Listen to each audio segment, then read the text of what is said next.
जय श्री गुरुदेव दत्त। तो आज का टॉपिक है आज सुबह की उनकी दिल की बातें। ठीक है, सुबह सुबह कोई आपके बारे में क्या सोच रहा है, ये हमारा टॉपिक और हम कर रहे हैं रीडिंग। हमारे सामने टोटल 4 ऑब्जेक्ट्स। ठीक है, हमने लिए हैं 2 टैरो और ये है एनर्जी ओरेकल और ये है लव मैसेजेस। ठीक है, तो चैनल के साथ बने रहिए, सब्सक्राइब कीजिए एंड आप जो है इस रीडिंग के साथ जो भी कार्ड्स आएंगे वो खुद अपने परिस्थिति के साथ टैली कर सकते हो कि आपको क्या इंट्यूशन मिल रहे हैं। ठीक है, मतलब मैंने एक मीनिंग बताया, आपको क्या लगता है कि ये कार्ड आपके साथ कितना रेजोनेट करता है। ठीक है, तो इसी टॉपिक के साथ करते हैं रीडिंग की शुरुआत और हम लेते हैं सबसे पहले ये चारों। सुबह सुबह कोई आपके बारे में क्या सोच रहा है। ये होने वाली है general collective Hindi tarot reading and वो भी सभी राशियों के लिए। ओके, चलो देखते हैं हमें क्या कार्ड्स मिलते हैं। शुरुआत करते हैं सबसे पहले कार्ड से जो कि है 2 ऑफ पेंटिकल्स। ठीक है, तो पहला ही कार्ड आ गया 2 ऑफ पेंटिकल्स एंड ये काफ़ी बड़ी आशीर्वाद। देखो भाई, यहाँ पे जो कार्ड आ गया है वो है टॉरस, वर्गो, कैप्रिकॉर्न, है ना। ये कार्ड जो है ना बेसिकली जो एनर्जी देता है, देखो मुझे लग रहा है ना कि इस व्यक्ति के लिए आप दोनों के बीच की जो बॉन्डिंग है वो काफ़ी इंपॉर्टेंट है। किसी भी एंगल से ना ये आपसे बिल्कुल भी मतलब साइड में नहीं होना चाहते, चाहे मतलब अभी सोच रहे हैं आपके बारे में, बात कर रहे हैं, ठीक है, आपको याद कर रहे हैं। इनका कहना है कि भाई आप दोनों जो है वो मानो एक दूसरे से कनेक्टेड हो। ठीक है, तो ऐसे भी पल आते हैं कि मान लो एक ही समय पे आप भी उनको याद कर रहे हो और ये भी आपको याद कर रहे हैं। तो कई बार ना मान लो एकदम से किसी ने फ़ोन ट्राई किया और आपने कहा कि भाई मैं भी आपको याद कर रहा था, है ना। वही बात यहाँ पे आती है कि इनके लिए ना आप दोनों का जो कनेक्शन है वो एक्स्ट्रा ऑर्डिनरी है, ये कोई दिखावे का कनेक्शन नहीं है। और यही बात को लेके ये पर्सन जो है वो काफ़ी ज़्यादा हमें सक्रिय दिखता है।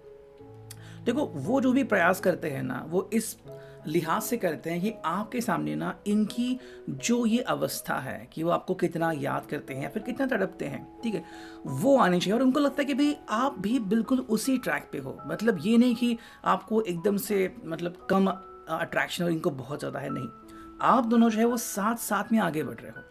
जितना वो फील कर रहे हैं आपके बारे में उतना ही आप उनके बारे में फील कर रहे हो। तो ये एनर्जी जब एक्सचेंज होती है ना तो उनको बड़ा समाधान मिलता है कि भाई दोनों जो है ना वो एक ही साथ आगे बढ़ रहे हैं। दोनों की जो एनर्जी है वो बिल्कुल आप कह सकते हैं कि समानांतर है। तो ना कुछ ज़्यादा ना कुछ कम, सब कुछ मतलब बहुत ही बढ़िया लगता है।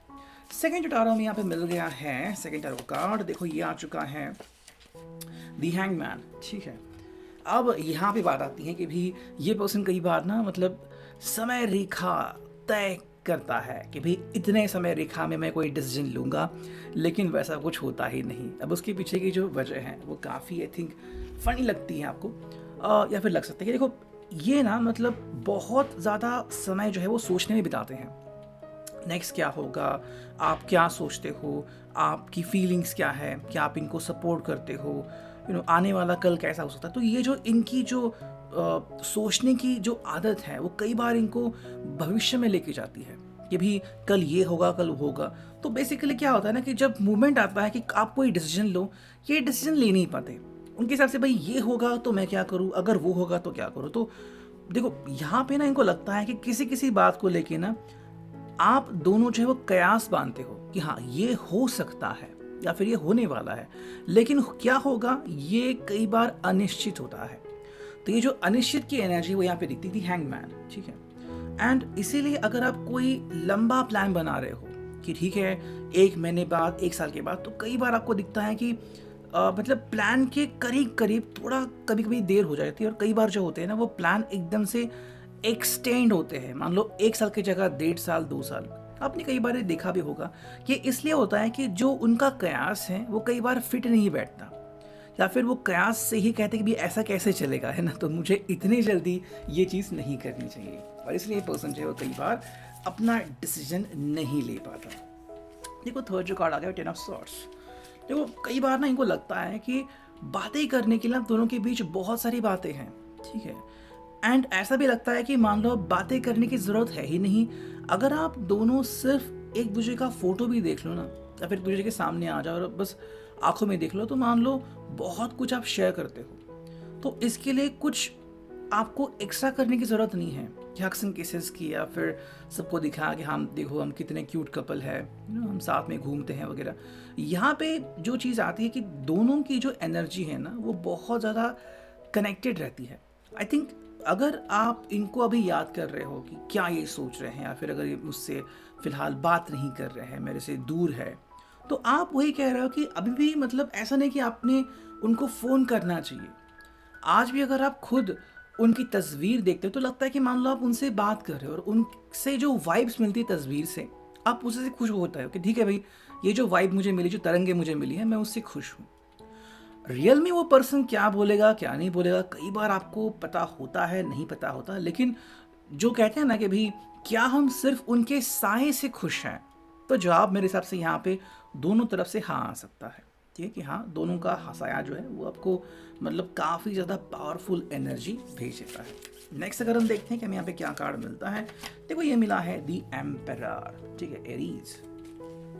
देखो कई बार इस व्यक्ति को लगता है कि भाई क्या मुझे इस रिश्ते में बहुत ज़्यादा फ्रीडम मिली है, या फिर क्या मुझे अब कोई बड़ा सा स्टैंड लेने की ज़रूरत है। देखो स्टैंड लेना मतलब क्या होता है कि कई लोगों को लगता है कि भाई स्टैंड लेना मतलब फैमिली को कहना कि देखो मैंने ये तय कर लिया है, अब मेरा ये कहना है, मैं इस बात से पीछे नहीं हटूंगा वगैरह वगैरह। बट कई दफ़ा ना आपको बहुत चीज़ें देखनी पड़ती हैं कि क्या आप भविष्य के लिए रेडी हो, या फिर आप ये निर्णय ले रहे हो अपने प्यार के लिए, इससे कौन कौन प्रभावित हो सकता है।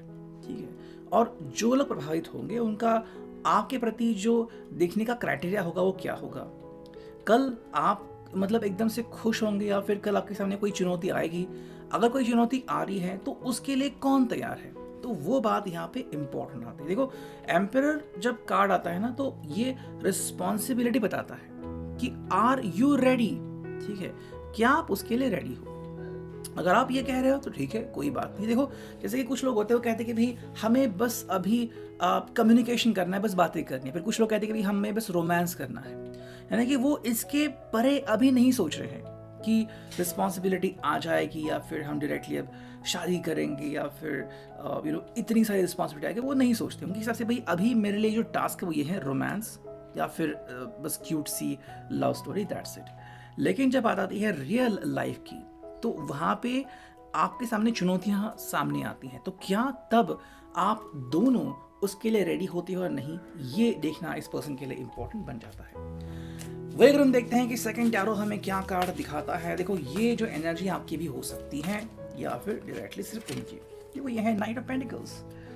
तो यहाँ पे जो रीडिंग और मीनिंग आ रही है ना ये है कि भाई रेडी तो है, ठीक है, बस आदेश का इंतजार है। अब हमने एम्परर देखा, उसके बाद तुरंत जो कार्ड आ गया नाइट ऑफ पेंटिकल्स, यानी कि वृषभ कन्या मकर राशि।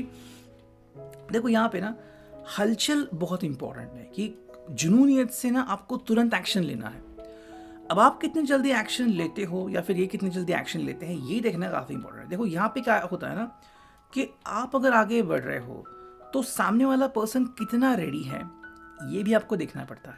ठीक है, मान लो आप अगर रेडी हो तो नो इश्यूज, लेकिन अगर आप रेडी नहीं हो तो क्या होगा, है ना। तो हर चीज़ से ना आपको लेस होना पड़ेगा। मतलब मेरे पास सब चीज़ें हैं कि अगर हाँ आ गया जवाब तो क्या मैं कहूँगा, अगर ना आ गया जवाब तो मैं क्या कहूँगा, या फिर मुझे अगर अपनी बात सामने रखनी है तो मैं क्या कर सकता हूँ, कितने जल्दी मैं अपनी बात पहुँचा सकता हूँ, फिर मुझे अगर किसी से मिलना है तो कौन सा बेस्ट ऑप्शन है ना। तो ये सारी बातें यहाँ पे आती है। देखो यहाँ पे इस पर्सन को ना आपसे ना नहीं सुननी है, बल्कि इनके दिल की बात आपके सामने रखनी है। अब जो यहाँ पे ऑप्शन आड़े आ रहा है वो है 7 of cups, cancer, Scorpio, Pisces. Choices बहुत सारी है, मतलब जो बात करनी है, देखो अगर बात करनी है तो बात करने के लिए रेडी है, बट कौन सी बात करनी है या फिर किस एंगल से बात करनी है। जैसे कुछ लोग होते कहते कि भाई आप डिनर डेट कर लो, कैंडल लाइट कर लो, या फिर आप बस कहीं पे घूमने जाओ, है ना, या फिर एक सिंपल बस आप कहीं पे मिलो और बात करो। तो वो बात यहाँ पे आती है कि अगर इतने सारे ऑप्शंस है तो आप उसमें से कौन सा ऑप्शन चुनना पसंद करोगे। बिकॉज जो भी ऑप्शन आप चुनोगे आपके साथ वो रिस्पॉन्सिबिलिटी आएगी, वो चुनौती आएगी, और आपके पास बहुत सारे रास्ते भी खुल जाएंगे। तो फाइनली आप कहाँ पे रेडी हो, तो दोनों ये देखने काफ़ी दिलचस्प होगा। देखो अभी के लिए जो इनकी एनर्जी है वो ये है 8 ऑफ पेंटिकल्स। ये बेसिकली ना इस रिश्ते के ऊपर काम कर रहे हैं। ठीक है, मतलब ऐसा नहीं कि वो एकदम से शांत बैठे कि चलो भाई ये तो रिश्ता बन गया, नहीं। हर रोज़ वो कुछ ना कुछ कहते हैं कि भाई मुझे मतलब मेरी ज़ुबान के ऊपर ज़रा ध्यान देना है कि कोई भी ऐसा लफ्ज़ बाहर ना निकले कि जिसके कारण आप गुस्सा हो जाए या फिर आपको तकलीफ़ हो, ठीक है। तो ये धीरे धीरे ही सही, लेकिन इस रिश्ते के ऊपर काम ज़रूर करते हैं। हाँ, अब आपकी एक्सपेक्टेशंस इनसे काफ़ी हाई हो सकती है, बट लेकिन ये जो कर रहे हैं वो भी काबिल तारीफ हम कह सकते हैं। फोर्थ जो कार्ड मिला है वो है क्वीन ऑफ सॉर्ड्स का कार्ड, है ना। तो यहाँ पे जो मीनिंग आ रही है, देखो यहाँ पे ना इस व्यक्ति के लिए इंपॉर्टेंट है अपनी बात आपके सामने रखना, और वो भी एकदम सीना ताने। यानी कि इन्होंने कोई बात आपके सामने रखने से खुद को रोक दिया, और आई थिंक कई बार ऐसा हुआ भी था और हुआ भी होगा कि कोई बात ना आपसे सही तरीके से कह नहीं सके, मतलब कई बार आपके इमोशंस आड़े आ गया, फिर उन्होंने सोचा कि भाई क्या हो सकता है, आप क्या करोगे, तो वो चीज़ हमें यहाँ पे फाइनली दिखती है, ठीक है। नेक्स्ट अगर हम देखते हैं, जस्ट मिनट, तो हम देखते हैं कि एनर्जी ओरेकल से हमें क्या रीडिंग मिलती है, ठीक है। कहते हैं कार्ड्स की शफलिंग, हम चुनते हैं 1 से लेके 2 कार्ड्स। चलो, ओहो, एनर्जी रीडिंग काफ़ी समय ले रही है। देखो यहाँ पे हैं कैरिंग कनेक्शंस, ठीक है। आई थिंक इस पर जो इनके जहन में बात चल रही है वो ये है कि बस आपके बारे में सोच चल रही है, ठीक है। मतलब कितने आपके करीब आ सकते हैं, फिर आपकी आसक्ति उनको कितनी है। एंड सेकेंडली देखो, बेसिकली ना ये आपके हमेशा करीब रहना चाहते हैं, फिजिकली नहीं लेकिन इमोशनली, कि मतलब चाहे जो भी हो जाए आपका पहला कॉल इनको आना चाहिए, या फिर आपने ये समझना चाहिए कि हाँ ये आपके लिए बहुत इंपॉर्टेंट है।